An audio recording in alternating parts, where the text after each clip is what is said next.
السلام علیکم ورحمۃ اللہ وبرکاتہ. کیا حال ہے سب کا؟ الحمد للہ. نحمده ونصلی علی رسولہ الکریم. اما بعد فاعوذ باللہ من الشیطان الرجیم. بسم اللہ الرحمن الرحیم. رب اشرح لی صدری ویسر لی امری واحلل عقدۃ من لسانی یفقہوا قولی. قل هل يستوي الذين يعلمون والذين لا يعلمون. کتاب الطب حدیث نمبر ہے 667. حدثنا ابو الیمان اخبرنا شعیب عن الزہری قال حدثني ابو سلمة بن عبد الرحمن ان ابا ہریرہ قال. ابو ہریرہ کہتے ہیں سمعت رسول اللہ صلی اللہ علیہ وسلم یقول، میں نے رسول اللہ صلی اللہ علیہ وسلم کو فرماتے ہوئے سنا، لا عدوی، کوئی چھوت نہیں ہوتی.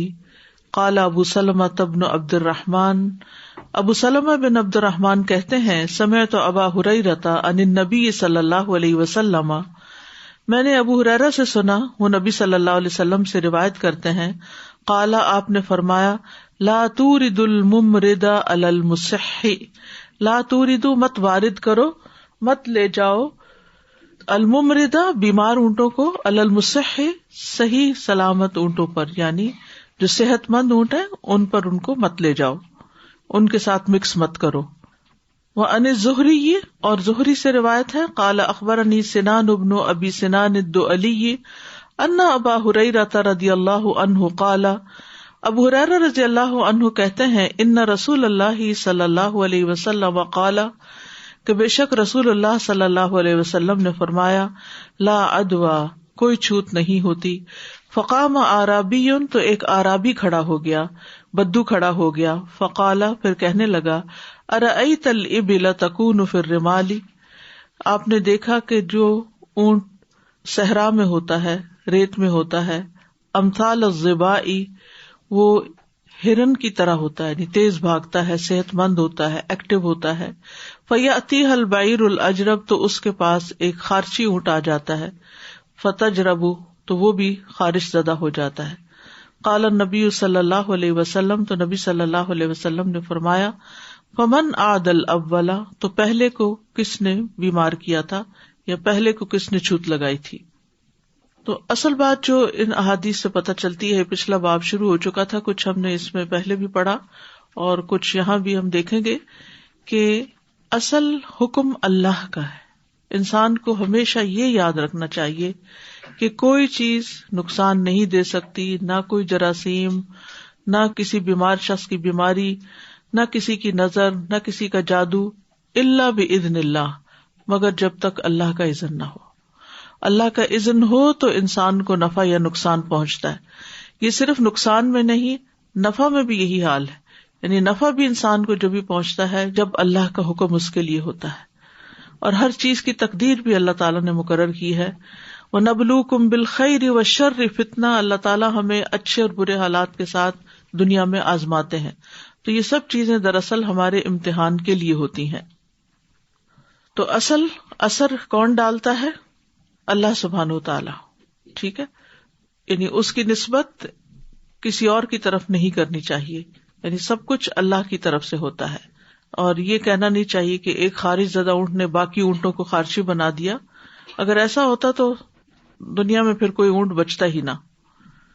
اور پھر یہ ہے کہ بیماری جو ہے وہ متعدی نہیں ہوتی، لیکن یہ ہے کہ عموماً جیسے طاعون پھیل جاتا ہے یا ہیضہ پھیل جاتا ہے یا ایسی دوسری بیماریاں پھیل جاتی ہیں، تو وہ بھی دراصل اللہ کے حکم سے ہی کہیں نہ کہیں وبا آ جاتی ہے.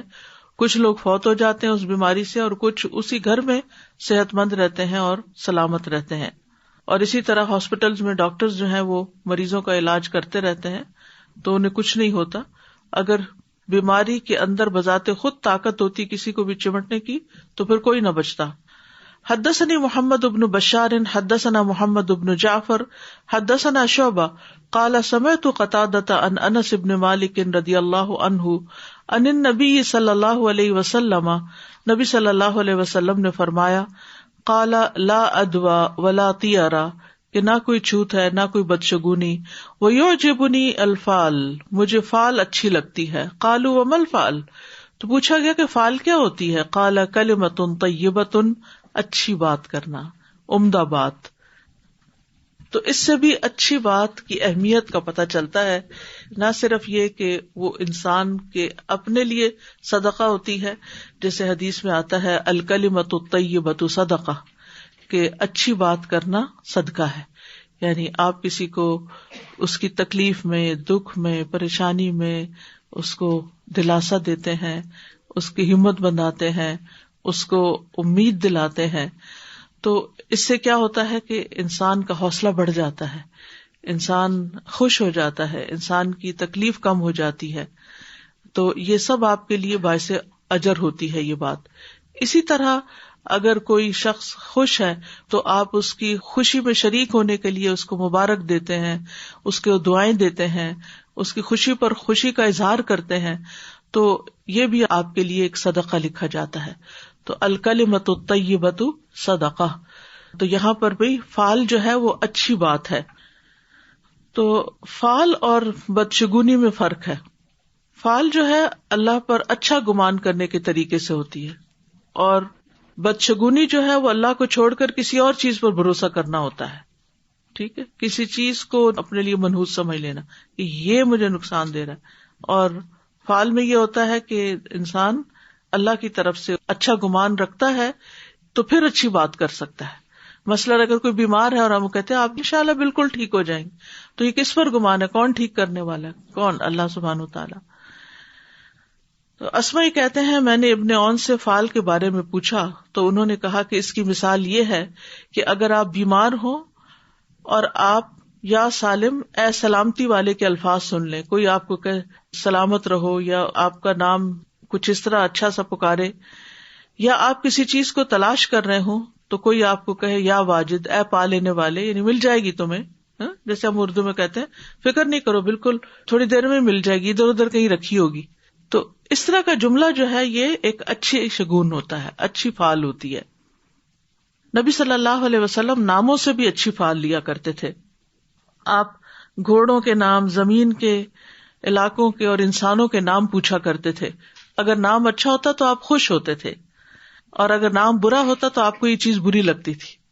تو اس لیے ہمیشہ ہمیں کسی بھی چیز کا نام رکھتے ہوئے میننگ فل اور اچھا نام رکھنا چاہیے تاکہ وہ ایک اچھی فال ثابت ہو، کیونکہ نام کا انسانی شخصیت کے اوپر اثر ہوتا ہے. باب ما یذکر فی سم النبی صلی اللہ علیہ وسلم، جو ذکر کیا جاتا ہے نبی صلی اللہ علیہ وسلم کے زہر کے معاملے میں. رواہ عروۃ عن عائشہ عن النبی صلی اللہ علیہ وسلم، اس حدیث کو عروہ نے حضرت عائشہ سے اور حضرت عائشہ نبی صلی اللہ علیہ وسلم سے روایت کرتی ہیں. نبی صلی اللہ علیہ وسلم اپنے مرض الموت میں فرما رہے تھے کہ اے عائشہ، میں اس زہریلے کھانے کا درد اب تک محسوس کرتا ہوں، گویا میری رگے جان اس زہر کی وجہ سے کٹ رہی ہے.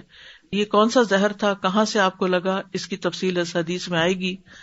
حدثنا قتیبۃ حدثنا اللیث عن سعید بن ابی سعید عن ابی ہریرہ انہ قال، ابو ہریرہ کہتے ہیں لما فتحت خیبر، جب خیبر فتح کیا گیا، اہدیت لرسول اللہ صلی اللہ علیہ وسلم شاۃ فیہا سم، تو نبی صلی اللہ علیہ وسلم کو ایک بکری ہدیہ کی گئی، تحفے میں دی گئی کھانے کے لیے، جس میں زہر ملا ہوا تھا. فقال رسول اللہ صلی اللہ علیہ وسلم، تو رسول اللہ صلی اللہ علیہ وسلم نے فرمایا، اجمعوا لی من کان ہا ہنا من الیہودی، جمع کرو میرے لیے یہاں پر جو بھی یہود میں سے، سب یہود کو میرے سامنے جمع کر لو. فجمعوا لہ، تو سب آپ کے سامنے اکٹھے کیے گئے.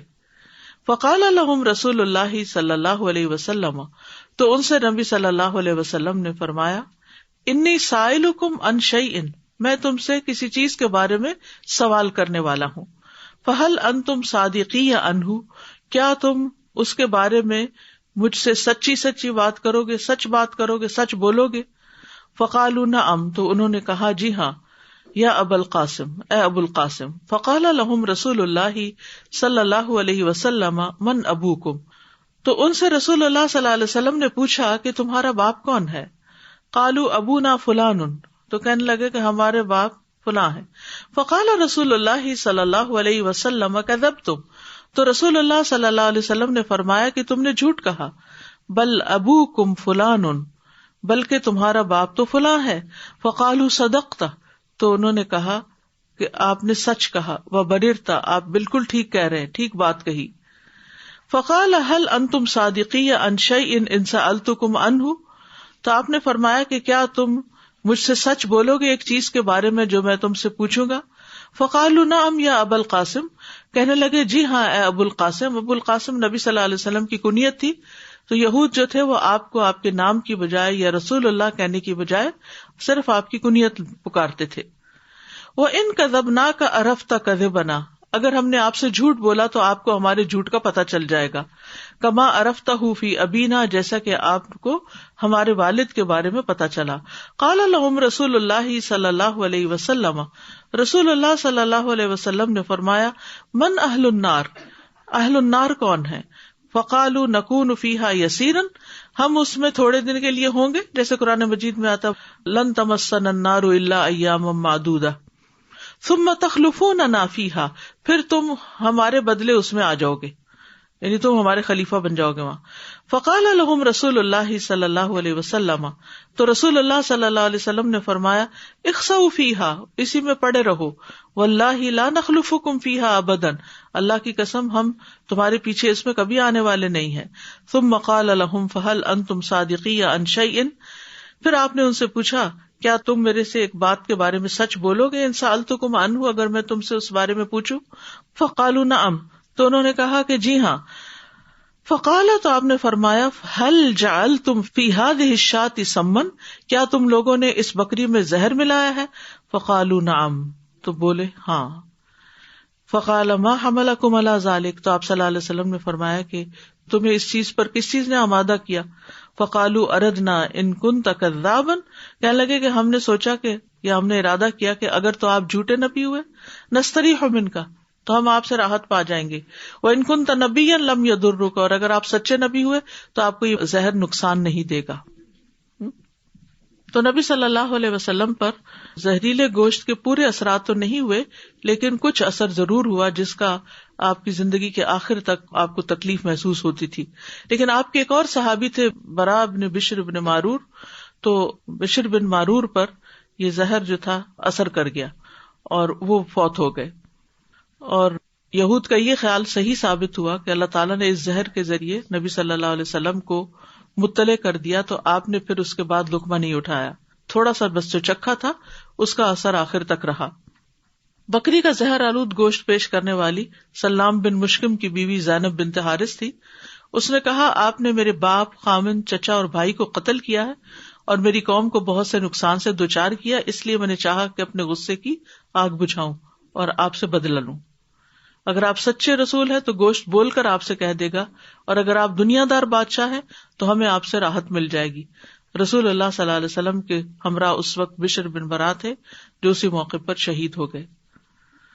تو زہر کا اثر بھی اللہ کے اذن سے ہوتا ہے. ایک شخص کو زہر نے مار دیا اور اللہ کے نبی کو زہر نے کوئی نقصان نہیں دیا. یہ اصل میں مقصود ہے بتانا کہ چاہے زہر ہو، چاہے کوئی جراثیم ہو، چاہے کوئی بیماری ہو، کسی کو نہیں لگتی جب تک کہ اللہ کا اذن نہ ہو. اور نبی صلی اللہ علیہ وسلم اس زہر کو آخر تک محسوس کرتے رہے. جی، فال سے متعلق آپ کیا کہتے ہیں؟ کچھ لوگ فال نکالتے ہیں، تو کیا فال کوئی غیب کا علم دیتی ہے انسان کو؟ ابھی تک تو فال کا یہ مطلب نہیں میں سمجھی تھی، جیسے آج آپ نے بتایا کہ فال جو ہے وہ اچھی بات کہہ دینا ہے یا اچھی بات کہنا ہے. اس لیے بہت ضروری ہے کہ اگر کوئی شخص آپ کو اپنی خواب بتائے تو چاہے اس کا کوئی نتیجہ بہت بھیانک بھی آپ کو نظر آ رہا ہو تعبیر میں، تو بھی آپ اچھی بات منہ سے نکالیں. آپ کیا کہیں؟ سب ٹھیک ہوگا انشاءاللہ، خیر ہوگی. صدقہ کریں، اللہ سے دعا کریں، حفاظت کی دعائیں پڑھیں، اللہ سبحانہ وتعالیٰ ہر شر سے محفوظ رکھے گا. لیکن آپ کبھی نہ کہیں کہ آپ کا یہ تو خواب بالکل ٹھیک نہیں. اچھا، اگر رشتے کے بارے میں بھی ہو تو لوگ اکثر جو خواب سناتے ہیں نا وہ استخارے کا سناتے ہیں، ویسے عام طور پہ کم سناتے ہیں. اب اگر کوئی شخص اپنے کسی رشتے کے لیے استخارہ کر کے آپ کے پاس آیا اور وہ کہتے ہیں میں نے تو ایسا اور ایسا دیکھا، جس کا مطلب آپ کو سمجھ آ رہا ہے. اور خواب کی تعبیر جو ہے نا وہ ہمیشہ قرآن و سنت کا جو علم ہے اس کے مطابق کیا کرے. کہ مثلاً کسی خاص پرندے کو دیکھا ہے یا کسی خاص چیز کو دیکھا ہے تو فوراً دیکھے کہ قرآن میں اس کا ذکر آیا ہے اور کس کانٹیکس میں آیا ہے، اس نے اچھا کام کیا یا نہیں کیا، اس سے کیا نتیجہ نکلا. کیونکہ میں ایک عالم کو سن رہی تھی، محمد بن علی الشنقیطی ہیں، تو سوالوں کے جواب دے رہے تھے. تو سوالوں کے جواب دیتے دیتے انہوں نے خوابوں کی تعبیریں بتانا شروع کر دی. تو میں حیران رہ گئی کہ انہوں نے ہر خواب کی تعبیر قرآن سے بتائی یا حدیث سے بتائی کہ وہ چیز کس طرح قرآن و سنت میں آئی. کیونکہ اچھے خواب جو ہیں وہ نبوت کا 40واں حصہ ہے، اور نبوت جو ہے وہ وحی کے ذریعے ملتی ہے، اور وحی کی اب صورت صرف قرآن و سنت کی شکل میں محفوظ ہے، اور وحی کوئی نہیں آنے والی. تو ان دونوں کا آپس میں کنیکشن ہے. یعنی خوابوں کے اندر جو یعنی حصہ ہے یعنی مبشرات کا یا خبروں کا، تو وہ ہمیں خبریں یہاں بھی دی گئی ہیں، تو ان کو جب ان کے ساتھ ریکنسائل کرتے ہیں تو بہت سی چیزیں سمجھ میں آتی ہیں. بہرحال تو کہنے کی بات یہ ہے کہ کہیں جا رہے ہوں، مثلاً آپ سفر پہ جا رہے ہیں، بعض اوقات آپ تیاری کر کر کے تھکے ہوئے ہوتے ہیں، کوئی بچہ آپ سے پوچھ لیتا ہے اچھا کہاں جا رہے ہیں، اور آپ غصے میں کہہ دیتے ہیں مرنے جا رہے ہیں. ایسے آپ نے سنا ہوگا. اس قسم کی غلط باتیں منہ سے مائیں بعض اوقات نکال دیتی ہیں غصے میں آ کے، یا بد دعا دے دیتی ہیں، یا نیگیٹو جملے بولتی ہیں کہ تم یاد رکھنا میری بات، تم بڑے ہو کر کچھ نہیں بنو گے، تمہیں کچھ حاصل نہیں ہوگا. یہ اس قسم کی نحوست والی باتیں بالکل نہیں کرنی چاہیے. یعنی اگر کوئی بچہ 0 پہ بھی کھڑا ہے نا تو بھی آپ اس کو یہ نہ کہیں کہ تم 0 ہو، یو آر نتھنگ، تم کچھ نہیں کر سکتے، تم بے وقوف ہو، تم فلاں ہو. کیوں گالی دینا منع ہے؟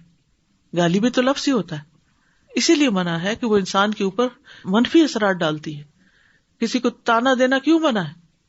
کسی کے اوپر ناجائز قسم کی تنقید کرنا یا بہتان لگانا یا الزام تراشی، کیونکہ وہ اس شخص کو مانوی طور پہ قتل کرنا ہے. اس کی سیلف اسٹیم بالکل لو ہو جاتی ہے، وہ شخص کسی کام کے قابل نہیں رہتا. یعنی جان، مال، خون سب حرام ہے. عزت یعنی جہاں حرمت کی بات کی گئی نا مومن کی، وہاں اس کا مال بھی حرام، اس کی جان بھی حرام، اس کی عزت بھی حرام. تو یعنی ان تینوں کو ایک جیسا حرام قرار دیا. تو کسی کا قتل جیسے جائز نہیں ہوتا نا، فزیکلی کسی کا گلا کاٹنا جائز نہیں یا کسی کو مارنا جائز نہیں، تو اسی طرح کسی کو روحانی طور پہ مارنا بھی یا نفسیاتی مار دینا بھی جو ہے وہ بھی ٹھیک نہیں، الا یہ کہ کوئی بہت بڑا جرم ہو کہ جس کے نتیجے میں بس اتنی بات کہ دوسرا سمجھ جائے. ناروا زیادتی درست نہیں. ورنہ کسی کے ساتھ چاہے وہ آپ کے اپنے بچے کیوں نہ ہو، اگر آپ نے ان کو ظلم اور زیادتی کی حد تک کوئی غلط بات کہی تو پکڑ ہوگی. آخرت کی پکڑ سے پہلے دنیا میں بھی ہو سکتی. تو اچھی فعل کیا ہے کہ اگر بچہ تنگ کر رہا ہے تو کہنے اللہ تمہیں ہدایت دے دے، اللہ تمہیں متقین کا امام بنا دے، اللہ تمہیں تقویٰ عطا کرے، اللہ تم سے خیر ہی دکھائے مجھے. یعنی ہر وقت پازیٹیو سٹروکس. اس سے کیا ہوگا کہ اس کے اندر مثبت خیالات پیدا ہوں گے، نیگیٹیوٹی ختم ہوگی. تو یہ جو حدیث ہے نا بہت فائدے کی ہے کہ میں فعال کو پسند کرتا ہوں. تو اپنے بارے میں یا دوسرے کے بارے میں منفی جملے نہ کہیں، منفی باتیں نہ کریں. غیبت کو کیوں حرام کیا گیا؟ اس کی بھی وائبز ہوتی ہیں. جب کسی کے بارے میں بیک بائٹنگ کرتے ہیں تو وہ کسی نہ کسی طرح اس تک پہنچ جاتی ہیں. تو تعریف کریں، اس کی اچھی باتوں کو سامنے رکھیں، اس سے آپ کا اپنا دل بھی راحت میں رہے گا اور دوسرے کا بھی. ہم ہر وقت جب اپنے ہسبینڈ کے بارے میں یا بچوں کے بارے میں صرف شکایتیں ہی بولتے رہتے ہیں، صرف مسائل ہی کا ذکر کرتے رہتے، جو ملے اس کے سامنے مسئلے ہی بیان کرتے رہتے، تو زندگی ایک بہت بڑا مسئلہ بن جاتی ہے. اور جب انسان مثبت سوچتا ہے، نعمتوں کو یاد کرتا ہے، اچھی باتوں کی طرف توجہ کرتا ہے، تو اللہ سبحانہ تعالیٰ اس کے برے حالات کو اچھے سے بدل دیتے ہیں. اچھا یہ تو نیگیٹو باتیں ہیں نا، کبھی کبھی بچوں کو پیار میں بھی آگے کہتے تم بڑے شیطان ہو. ہاں. یعنی نعوذ باللہ ایک ایسی چیز سے اس کو تشبیہ دے رہے ہوتے جو اللہ کا نافرمان ہے، اور یہ بڑے پیار اللہ سے کا دشمن ہے. ہاں جی، اور پیار میں یہ کہہ رہے ہوتے ہیں آپ تم بڑے شیطان ہو. جی Ustaz, I have a question regarding fall. In the previous class, in chapter number 49, we came across Jadoo and Jadoo ka Tod, and the Tod of Jadoo is known as Nushra, jiske bare mein humne baat kari thi class mein. And we're also talking about Fal, and we just discussed that Rasulullah sallallahu alaihi wasallam, that is why I liked good names. Now there is somebody I know by the name Nushra. So is it a good name? Nushra is Jadoo ka Tod, Jadoo se karna. I don't think this is a good name. وعلیکم السلام. اللہ جنت نصیب کرے میرے father کو. کہتے تھے ہمیشہ کہ بیٹا ہمیشہ دوسروں کی اچھی بات کرو، کیونکہ بری کرو یا اچھی کرو ان تک ضرور پہنچے گی. تو جب تمہاری اچھی بات اس کو پہنچے گی تو اس کے دل میں تمہارے لیے پیار پیدا ہوگا. بالکل. Ustaza, I'm trying this disciplining technique with my 2-year-old. So when he gets angry and upset and he hits his little sister, what I try to do at that time is give him love as a means of time out. And so when we hug, he relaxes and he feels like I care about him. And all of a sudden, that difficult situation, that anger that he's in completely resolves. And alhamdulillah, after that, then when I tell him that I love you and you're a good boy, subhanallah, you can take such a negative situation and turn it into something positive where you can learn and benefit by having a positive interaction and good words. So this reminded me of that, alhamdulillah. سر جیسے ہم یہ بولتے ہیں کہ جگہ ملی جائے گی، پارکنگ مل جائے گی، کھانا بن جائے گا، دین، یہ سب بھی فعال ہی اچھی فعال نہیں ہوتا. اور سر اتنا اس سے فائدہ ہوتا ہے، ورنہ پینک اچھا تو پارکنگ پہلے سے ہی پینک ہونا شروع ہو جاتا ہے جس چیز کی کوئی حقیقت ہی نہیں ہوتی، آپ کو پتہ ہی نہیں ہے، پھر آپ کس طرح صرف یہی یقین کر رہے کہ نہیں ہوگا کام. اور سر وہ حدیث بھی اس میں مجھے بار بار خیال آتی ہے کہ اللہ تعالیٰ بندے کے گمان کے مطابق ہوتے ہیں. بالکل. ہم جتنا پریشان ہوتا چاہے ویسے سامنے حالات آنے لگ جاتے ہیں. بالکل. اگر ہم ماضی سے بھی سبق سیکھیں اپنے، تو کتنے ہی حالات ایسے گزرے جن مسائل سے اللہ نے نکال لیا ہمیں. تو جو اس وقت موجودہ مسائل ہیں اللہ تعالیٰ ان سے بھی نکال لے گا، کیونکہ ہم پہلے سے کہہ دیتے آج تو مجھے پارکنگ نہیں ملے گی، آج تو مجھے کلاس میں جگہ نہیں ملنے والی، آج تو مجھے یہ نہیں ہونے والا. ہاں اس طرح کے جملے مثبت میں انشاءاللہ آج اللہ نے چاہا تو سب ٹھیک ہی ہوگا. جی السلام علیکم استاذہ. استاذہ آج فال کے بارے میں پڑھ کے مجھے اپنے بچپن کی کچھ باتیں یاد آ گئیں کہ جب ہم لوگ چھوٹے ہوا کرتے تھے تو جیسے کنٹیجیس بیماریاں پھیل جاتی تھیں نا، میزلز یا چکن پاکس وغیرہ، اس طرح بچوں کو جب ہو جاتے تھے تو مجھے یاد ہے ہماری والدہ ہمیشہ یہ کہا کرتی تھی کہ کچھ بھی ہو کسی نے کوئی بدفعلی نہیں کرنی، منہ سے کوئی ایسی بات نہیں نکالنی. ورنہ کیا ہوتا تھا کہ بچے یہ کہتے تھے کہ اچھا اس سے مجھے یہ لگ گیا، اب دوسرے بچے اس سے بھاگ رہے ہوتے تھے کہ اچھا ہم کو اس سے لگ جائے گا. تو وہ ہمیشہ یہ کہتی تھیں کہ کہیں پہ بھی کسی کے بارے میں بھی آپ سنیں یا جانیں، کوئی منہ سے بدفعلی نہیں نکالے گا. بس یہی عین دین والی بات ہے. I just had a question regarding names. My mother-in-law actually, and I've heard it before too, but وہ کہتی ہیں کہ نام بھی بھاری ہو سکتے ہیں. تو میں ان کو کچھ بتاتی تھی کہ میرے ساتھ ایسا ہوا یا ایسا ہوا، تو وہ کہتی ہیں کہ آپ کا نام زینب ہے، جس کا نام زینب ہوتا ہے وہ نارملی ان کے اوپر مصیبتیں آتی ہیں، وہ جو حضرت زینب تھیں وہ ایسے تھا ویسے تھا. تو is there any truth to that? And I have heard a lot of people changing their names too. I did read about Prophet Muhammad sallallahu alaihi wasallam, the hadith that he would give people names and he would say that there is barakah in name, but then thinking about names and saying that, you know, it's heavy on you and this happens to you because of your name. Is there any truth to that? اگر نام کا مطلب ٹھیک نہ ہو تو پھر تو کہا جا سکتا ہے، یعنی اگر میننگ وائز ٹھیک نہ ہو. لیکن اگر میننگ وائز ٹھیک ہے اور کسی صحابی کا نام ہے تو اس میں کوئی حرج نہیں ہے، اس کو اپنے لیے بدفعلی نہیں سمجھنا چاہیے. جیسے ابھی انہوں نے نشرا کہا تو نشرا جادو کے توڑ کو کہتے ہیں، یا سحر ہے جو جادو ہے، تو اس طرح کے نام تو ٹھیک نہیں ہے، وہ تو برا اثر ڈالیں گے. لیکن جو نام اٹ سیلف ٹھیک ہے اس کو کہنا کہ یہ کسی کو سوٹ نہیں کرتا، اس کی کوئی حقیقت نہیں. I was thinking that, we should also think positively about such names. Instead of focusing on the difficulties endured by Zainab, we should focus on the blessings and, the good things that Allah subhanahu wa ta'ala bestowed upon her, right? I mean, she was chosen to be the wife of the Prophet sallallahu alaihi wasallam. What an honor that her nikah was done up in the heavens. So we can either focus on the trials or we can focus on the virtues and the blessings that Allah subhanahu wa ta'ala bestowed her with. یعنی بجائے بیٹی زینب کا سوچنے کے wife زینب کا سوچیں تو بالکل اپوزٹ ہے. نام تو ایک ہی ہے.